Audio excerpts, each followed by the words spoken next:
Ya lo hace. Pierna derecha, directo al arco. ¡Golazo! ¡Golazo!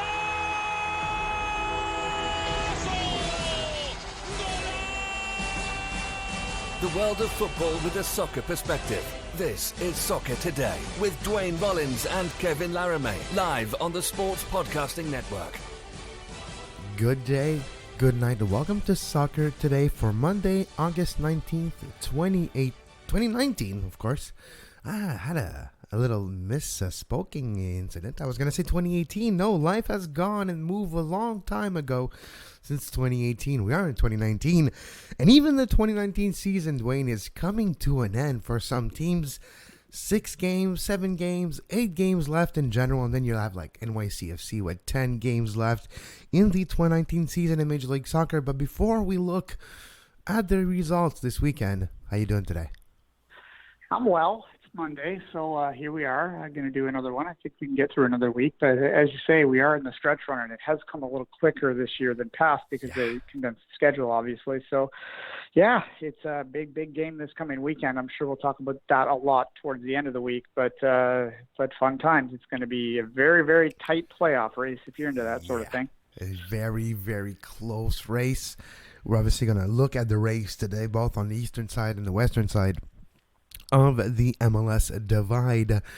We'll look at the results this weekend. We'll touch on Montreal, Toronto, New England's draw, of course, Chicago's big win. It'll be fascinating. But, you mentioned the schedule and the condensed schedule. Just as a fact here, it was the 8th time this season that Montreal played 3 games in 8 days. That's insane. It is, and I mean, maybe some fitness was part of the reason that the collapsed at the end. For sure, it is very, very difficult to win 3 and 8.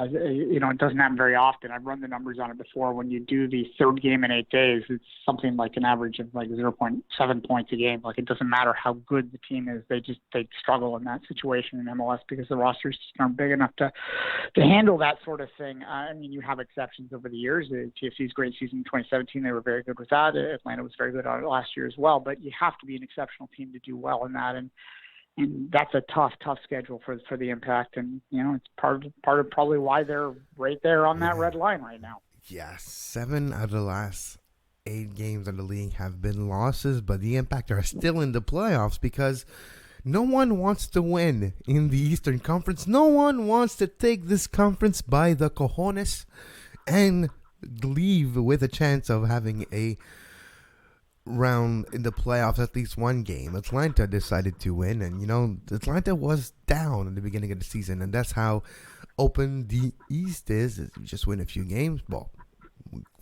good amount of games, you'll climb the standings, and we'll look into it. But let's look at the review, the results from last weekend quickly before we start analyzing the standings. It was a busy Saturday in Major League Soccer. It all started with New England traveling to Red Bull Arena for a 1-1 draw.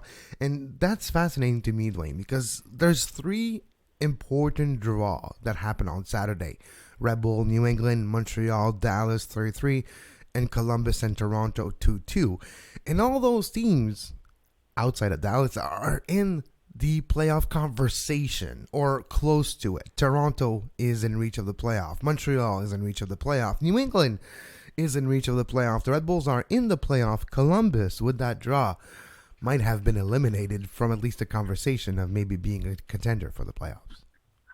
Yeah, I think Josie effectively put a knife in the heart of Columbus with that late goal to draw that game up. Had they got the 3 points, they still would have been difficult to get back in touch, but with that, where they sort of treaded water, and they're still, I believe they're 7, 8 points behind Toronto right now. So that's going to be difficult for Columbus to get back, and it's been a tough year there for sure.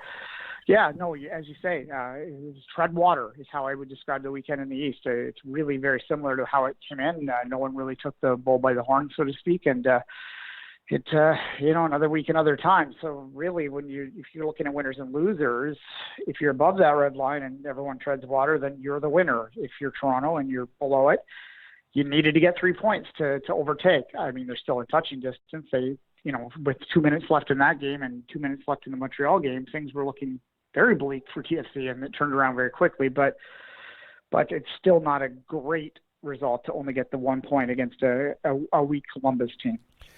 And Montreal and Toronto got lucky too, because at one point Orlando was winning in Minnesota.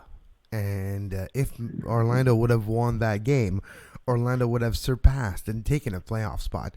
And it would have put everything so complicated. But now it's 5 teams battling for 2 spots, and that's insane. But let's continue our look at the results this weekend. FC Cincinnati at home, big loss. NYCFC wins big in their first ever win at Nippert Stadium, 4-1 for the team from the Bronx. Minnesota, Orlando 1-1, as I was mentioning. Chicago 2, Philly nothing. Big win for Chicago, Duane. Chicago is now a playoff contender, surprisingly. And Nemanja Nikolic scored his 50th goal in Major League Soccer for the Chicago Fire, for the designated player playing his 3rd season with the Chicago Fire. It was a surprising result, even down to 10 men. The Chicago Fire could be a playoff team. The only caveat is they only have 6 games left versus 7 and 8 across the board. Yeah, and as we often say in the show, points in the border, points in the pocket, and all that sort of stuff. But at this point in the season, to have fewer games remaining than the teams that you're trying to chase is, well, you're relying on outside help for sure. But Chicago has done well to sort of get back into this conversation for sure, and are one of the better teams going right now. But dug themselves a hole early on, and that's kind of the story in the East this year, is that none of those teams, and you said when you said 5 teams, I would actually go all the way up to 3rd. I think DC is in that muck for the last playoff spot too. We'll talk about them in a bit, obviously. It's just, as you say, no one's really getting on a streak. You have a lot of teams that are very inconsistent. You have a lot of teams that are dropping multiple games in a row to get themselves in a hole and then having to dig themselves out. It's I don't know. Do you see any of these teams from DC down being able to get hot at the right time and perhaps be a contender in the playoff? It's hard to say because we just haven't seen them do it. And that includes both Montreal and Toronto, the 2 teams that are most interesting to our listeners here. That neither team seems able, in my mind, to get on that streak that they need. No, it's a difficult, it's a very weird season to handicap because the ebb and flows of this season are like nothing I've seen before. Like Kansas City struggling, but San Jose is great. Exactly. Speaking of Kansas City, they won against San Jose 2-1. Houston Dynamo 2, Colorado 2. A draw for the first game in charge for former Montreal Impact captain Davy Arnaud as manager of the Houston Dynamo. Real Salt Lake 0, LAFC 2, Vancouver 1, DC United 0. A shutout, a clean sheet for Maxime Crepeau. A win for Marc Dos Santos, and an annoying trip back home for Wayne Rooney.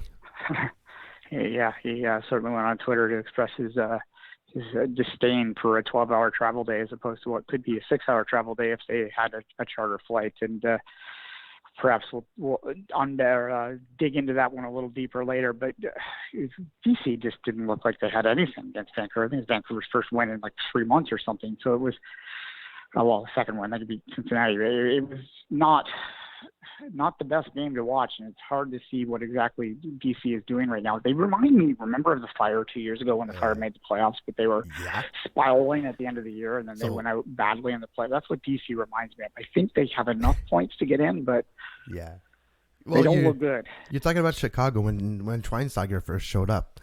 So the first year of Schweinsteiger, the first full year of Schweinsteiger, where they started winning. They were better. Like, oh, wow, what's happening? They were first in the East for a while in the year, and then it all fizzled out for a little firecracker in the playoffs. So, yeah, we've seen it happen before. It'll be interesting. A red card galore this week.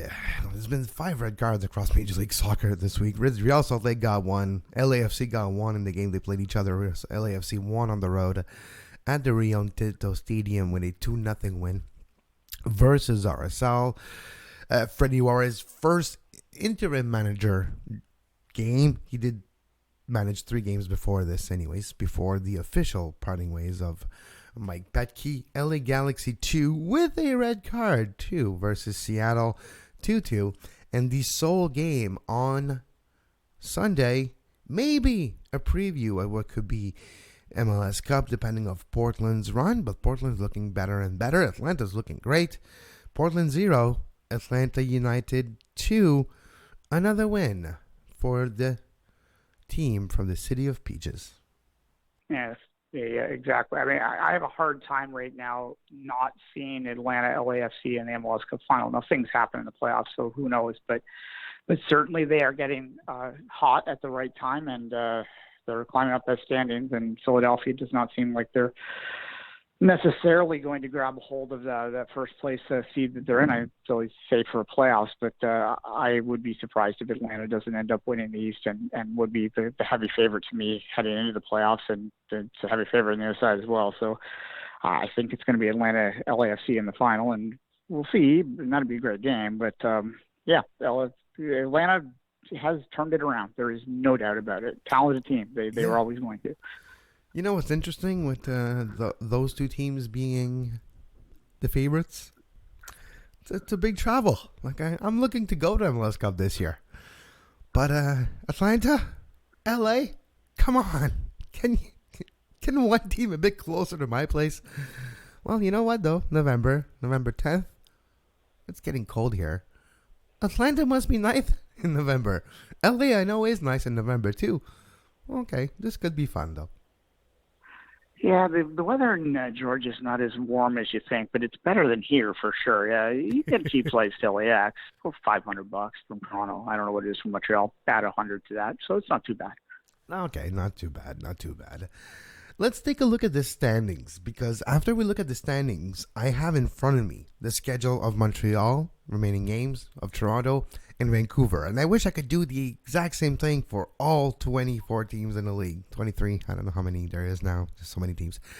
I wish I could do it all for the entire rest of the league. And we'll do it little by little until the end of the season. But for now, we'll look at Montreal's schedule, Toronto's schedule, and Vancouver's schedule to see the strength of their schedule and the possibilities or not of making the playoff for a Canadian team. Well, let's look at the standings in the Eastern Conference. Now top of the East with 45 points but 26 games played, Atlanta United, followed by Philly at 45 points but one game played more than Atlanta. Third, NYCFC with 41 points. DC United fourth with 39 points but sliding. And they have one game less to play than their direct opponent of the Red Bulls behind them, and the New England Revolution as well.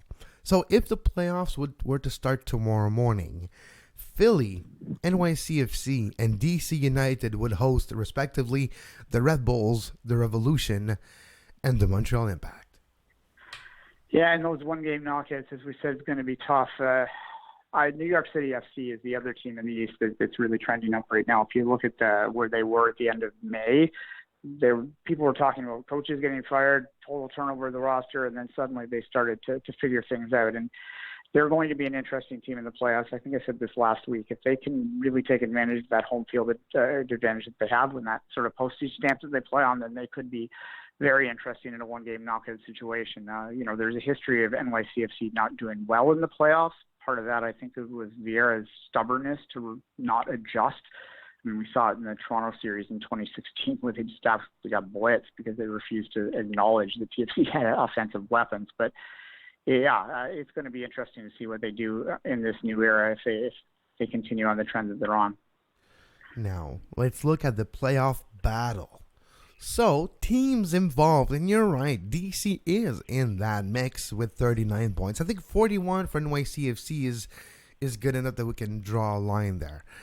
But DC United fourth got 39 points, Red Bulls 38, New England 35, Montreal 34. Then it gets really complicated because Orlando is equal on points versus Montreal. Is equal in the amount of games played, but they have one win less than the Montreal Impact, and that's the reason why they're number 8 right now in the standings.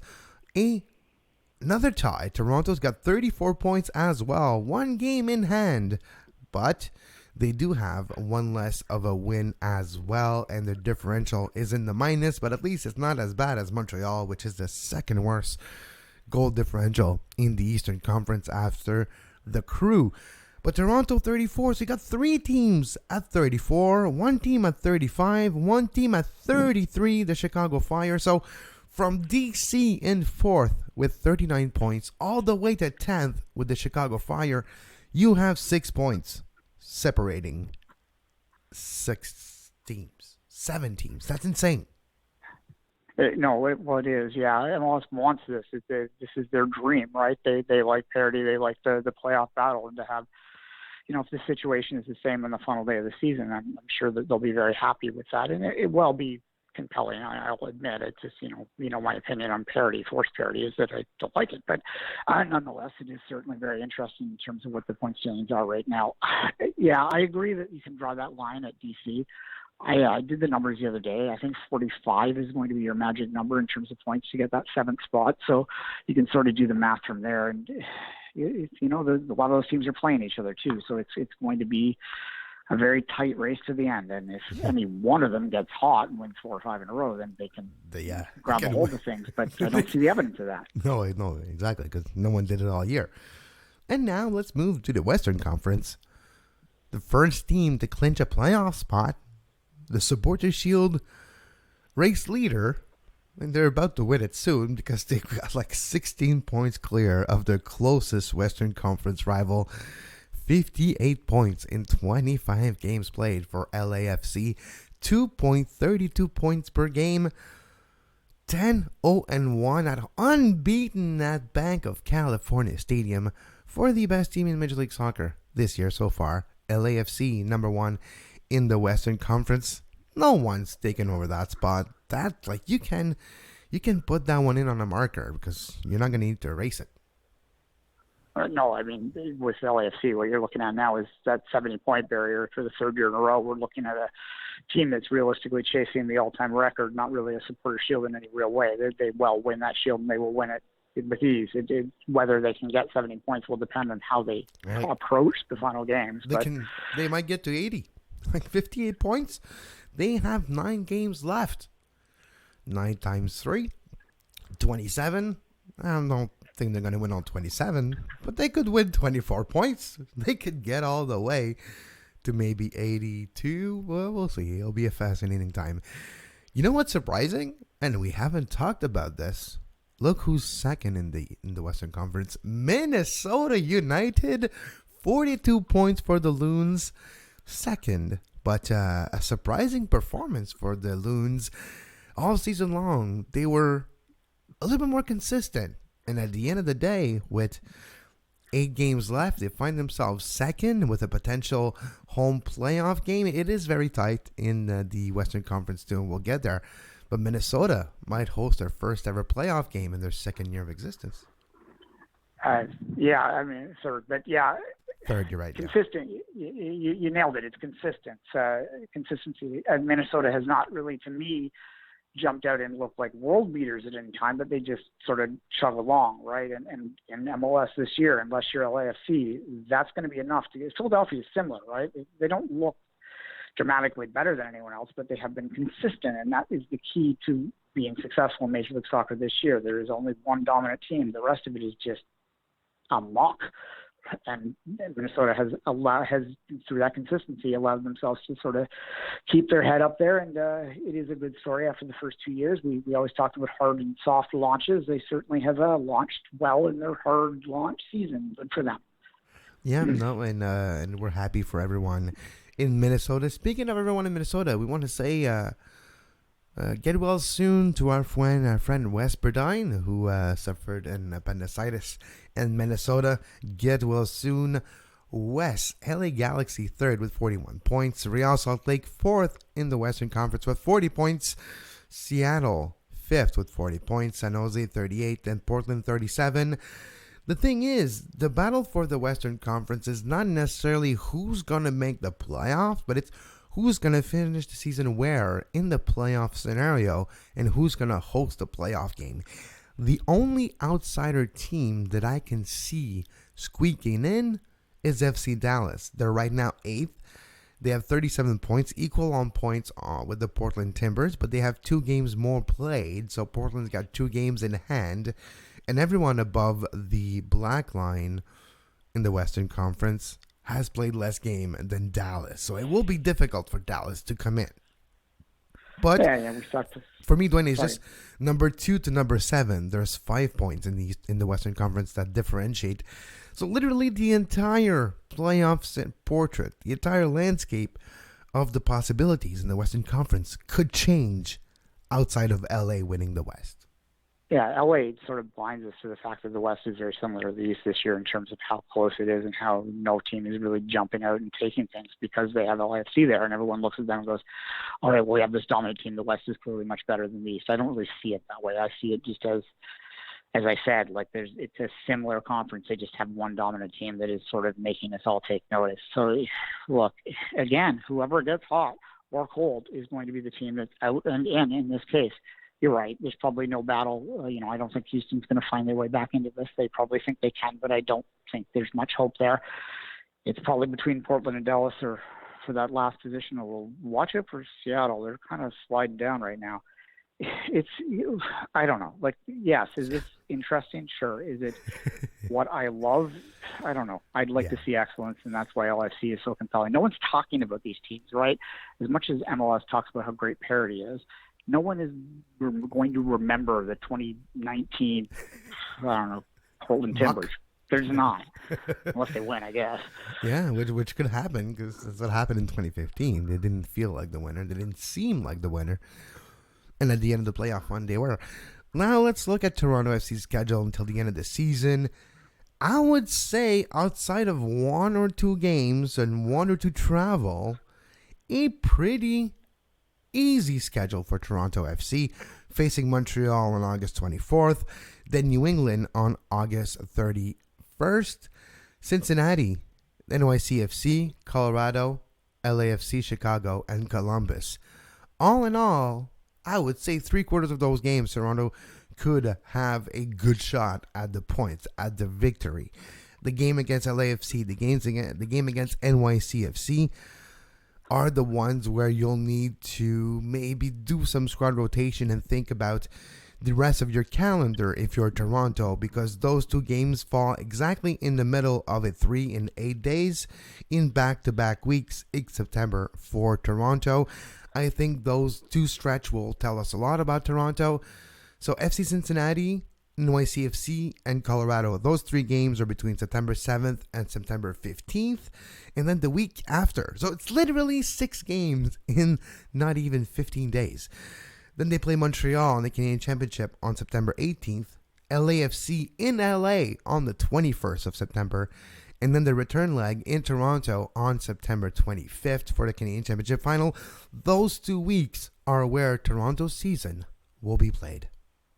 Look, there's one caveat to analyzing TFC, and that's that they're playing through the international break in September. And if the U.S. calls up Josie and Bradley, that's going to be tough on them, right? So they're going to have to figure out some depth issues there if that happens. I suspect that because the U.S. is not really playing a top-level team in the September break, that they might try and negotiate with them to keep at least one of them back, but we'll see. It hasn't traditionally worked out that way. A lot of road games, too, but as you say, the teams that they're playing, there's a lot of beatable teams there. The Cincinnati, we saw them get destroyed on the weekend. They should be able to get 3 points there. And you don't want to check these off before they happen, but you would think that they could. You would think that they could beat Colorado at home. You would think that, they do have a good record against Montreal. Sorry, they do at home. So that might be a win there as well. So there is, it's in front of them. It's theirs to do. But whether they can show that consistency is up for debate because they haven't this year, period, end of story. Now let's look at Montreal's schedule, and they do have a busy schedule as well. But there's a 2 weeks break for Montreal in that time period that might give Montreal a chance to rest and hopefully have some reinforcement back from injury at that point. Montreal's got Toronto on August 24th, of course. And then on the 28th, Montreal's got Vancouver. And then Montreal's got DC on the 31st.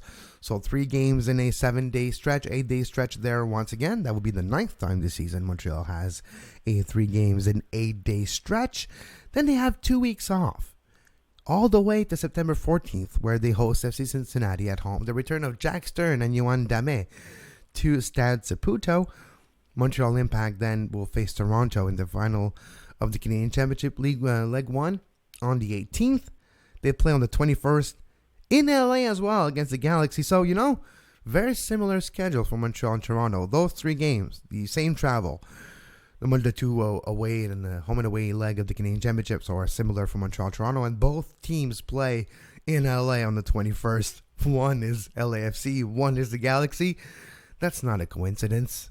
Major League Soccer knew that it's going to be Montreal and Toronto in the final. And they're like, we'll be fair.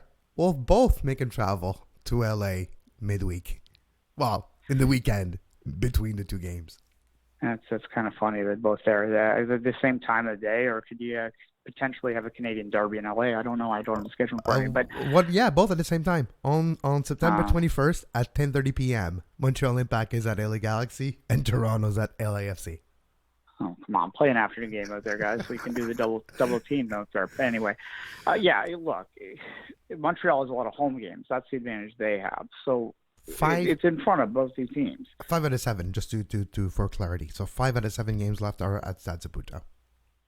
Yeah, and that's a positive. You got to get the points though, and as we saw on the weekend, Montreal struggles the same way that a lot of teams in the East are. They just can't figure out. They're not consistent from half to half on the weekend. Yeah, they weren't, and we didn't really break down that game, but. Yeah, if it wasn't... are you there, by the way? Yep. Okay.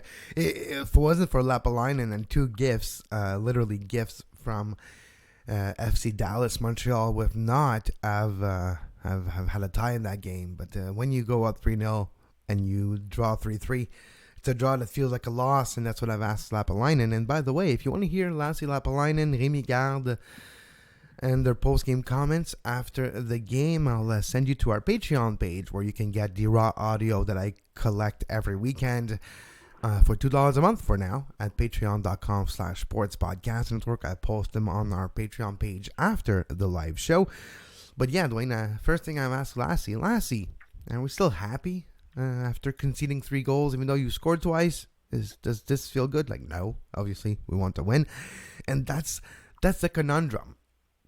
It's not necessarily easy, and looking at the schedules, looking at the fatigue level of the players and the amount of players available and the players that left from Montreal, there was a lot of movement of personnel mid-season or 3/4 of the season, and hopefully it all goes well. But for Montreal, that 3-3 draw might leave some remnants in the confidence or lack thereof. But let's finish with the Montreal Impact schedule before we look at Vancouver. The only thing for Montreal, though, Duane, is they finished the season on a very difficult note. Like we've talked about Montreal at home against Vancouver, at home against DC, at home against FC Cincinnati. Those are all possible wins. But they finished the season at home on September 29th and October 6th with 2 big games. They're playing Atlanta United on the 29th of September. And then they're playing the Red Bulls on October 6th. If Montreal needs a point or 3 in their last 2 games, they might not make the playoffs because they're facing maybe the 2 best teams in the East to close out the 2019 season. As we said a couple times in this, really it's in front of them, but at the same time, you can look at the schedule and argue either way. Like, I can argue that Montreal's schedule is easier than Toronto's. I can argue that Toronto's schedule is easier than Montreal's. I can spin it both ways. Ultimately, it's going to come down to whoever can find that consistency of form. And, the impact this past weekend, I texted you as it was going down. What the hell is happening? I was saying, because they looked so good in that first half because I was peeking in and out. And then it just unraveled, obviously, with a 90th minute goal. And that's got to be tough to handle. I think one of them is going to make it in. I don't know if both are, but I do think one of them will find their way in there. And I flip a coin at this point, to be honest with you, because as much as I've been somewhat bullish on TFC's chances to turn around based on the offensive talent, I'm increasingly seeing what I'm seeing, and it's hard to argue what you see in front of you. So I don't know what to say with either of those teams right now, really. Whoever can figure themselves out first will find the way in. And time is running out as well for both teams, and time is running out for the Vancouver Whitecaps and for this show as well for today. Here's quickly the remaining schedule for the Vancouver Whitecaps, and you can judge accordingly if you think Vancouver's got a chance of making the playoff. They're facing San Jose on the road, Montreal on the road, Vancouver against NYCFC at home on August 31st. 2 weeks off, then at home against Houston, at home against Columbus, traveling to Carson to face the LA Galaxy, and finishing out the season at home versus RSL. Playoffs, no playoffs for the Whitecaps. Well, no. They've dug themselves too big of a hole. I think the Whitecaps, what their goal is down the line is to sort of find some stability and start to look towards what will happen next year. And I think most Whitecap fans would agree with that. A win against DC was nice for them, but, unless they were to run all of those games off, which seems highly unlikely, Tosin Ricketts looked okay, but I don't think he's going to be the difference maker that way, right? Yeah. It's going to be a tough slug for them. But, you can find small victories at the end of the season when you've had a year like Vancouver. If they can win 2 or 3 of those, then I think they'll be happy. They'll be happy. And we'll see what else we'll need for Vancouver to be happy for next season. Hopefully the global opening of the searching for the technical director, sporting director, will bring some new enthusiasm in Vancouver in the off season. So next year they might have a shot. But that's true. Of course, this week is a Two Solitudes Derby week. On Saturday, the Impact will be traveling to Toronto for the second Two Solitudes Derby of the season. And there's 2 left after this in the Canadian Championship, of course, and we'll preview that game later on in the week, but it's always in the back of our minds all week long. Two Solitudes Derby. Speaking of the Two Solitudes, you can listen to the Two Solitudes Soccer Podcast, which will be recorded tomorrow. You can listen to it on a Patreon page, patreon.com/sportspodcast, and network. $2 a month will give you access to 4 shows a month and access to our Canadian Premier League coverage and bonus shows, bonus audio you'll get. Like later today, you'll get the audio of Lassi Lapalainen and Rémi Garde after the 3-3 draw between the Montreal Impact and FC Dallas. On that note, make sure you follow Duane on social media at 24th Minute, myself at Kev Laramee, and this show at Soccer Today SPN. We'll be back tomorrow with another edition of the World of Football with a soccer perspective. Until then, as always, have a great soccer. You can find the podcast version of all the shows we do on iTunes, Apple Podcast, Google Play Store, TuneIn Radio, iHeartRadio, and anywhere you get your podcast.